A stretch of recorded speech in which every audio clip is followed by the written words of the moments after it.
Breaking the Wall of Sexual Violence. Kenzie Gordon, University of Alberta, Canada. All right, I'm going to take a wild guess here and guess that everybody here knows 3 women. I want you to think about those women. Statistically speaking, one of them will experience sexual violence in her lifetime.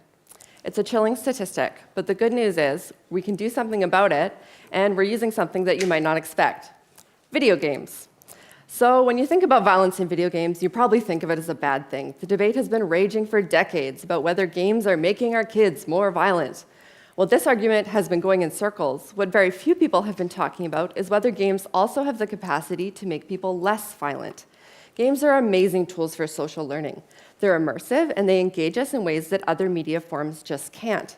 They require us to make decisions and then show us the implications of those decisions in real time. Games are also the dominant cultural form of the 21st century. The games industry grosses more every year than the music and film industries combined. So why aren't we harnessing them? My work using games to combat sexual violence has 2 components: making games and studying them. This year, in partnership with local sexual assault centers, I developed It's Your Move, an interactive, choose-your-own-adventure-style game in which a player takes on the role of a bartender who must intervene in several situations of potential sexual violence. The game is being rolled out as part of a larger bystander intervention training program that's being offered to bar staff across our city. The biggest obstacles to bystander intervention are people not knowing what to do and not being comfortable doing it. The game solves this problem by giving an opportunity to people to practice these skills.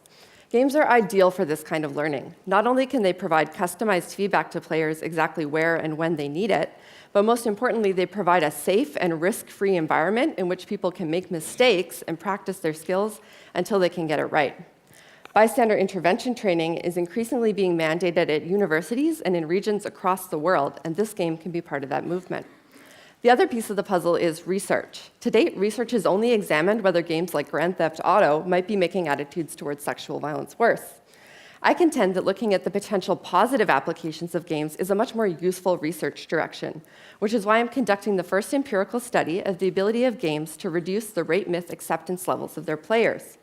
Not only will these findings help us develop more effective educational games, it will also lead to the development of best practice toolkits that we can give to that big multi-billion-dollar game industry to use to develop more socially conscious products. If we can unlock the capacity of games to fight sexual violence, they will be key in breaking this wall in the 21st century. Thank you.